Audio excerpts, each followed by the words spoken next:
Good morning. Welcome to Time in His Word. Who do you share time with? I'm not talking about your daily routine, your spiritual life. Our daily routine between work and family and just trying to get through the day. We've got a lot of people pulling at our time, wanting our time. You know, we need to be here, we need to be there. We've got this appointment, we've got that appointment. Your whole day, depending on what you do, is just a rush.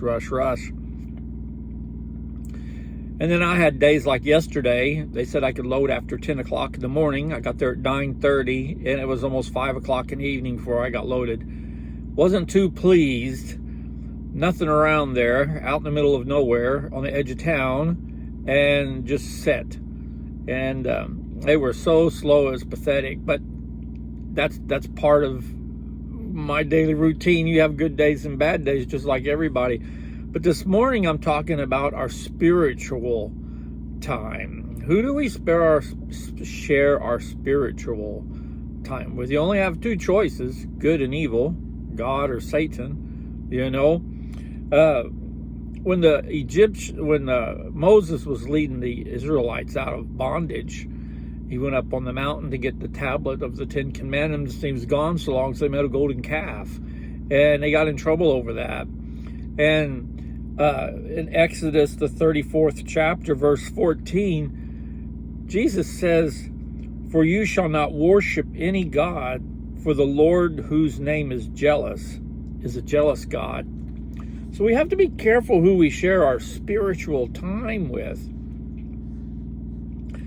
And I readily admit, I could do better. I'm just like anybody else. I have good days and bad days where, you know, I give him a good amount of time, and then other days I get up late and I get busy and I get going, and I don't give him the time and study like I should. And at the end of the day, I don't like doing that at the end of the day, because 9 times out of 10 I fall asleep while I'm trying to read, and I know I'm not the only one that does that.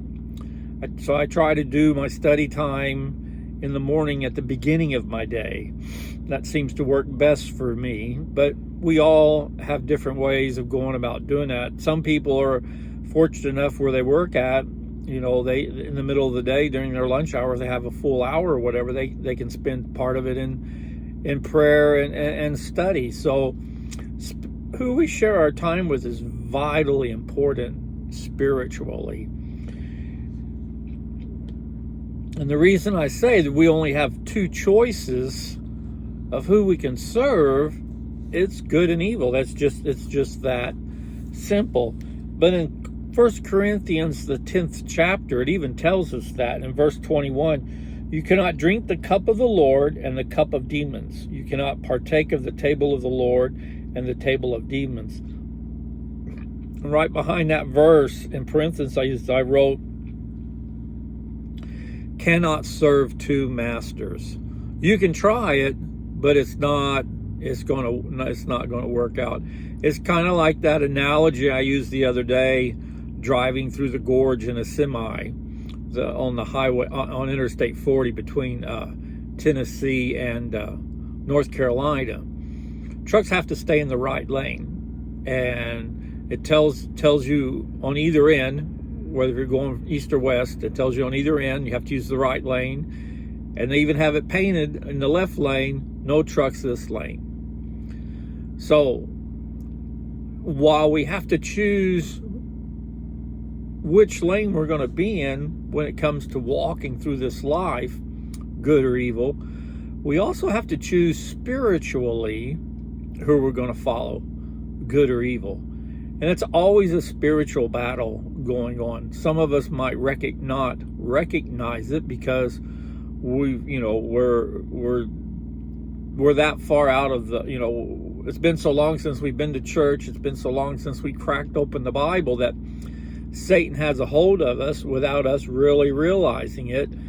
And then, come Sunday morning, if you're in that group, every now and then you'll have this little tug that it's supposed to be somewhere this morning. But then you just go ahead and try and going out to the golf course or go ahead and do family outings for the day. But we have to be mindful of that spiritual battle going on in us. And it goes on daily. There's that constant tug. And we have control over that to some extent. I mean, like I said, we can pick and choose who we're going to follow.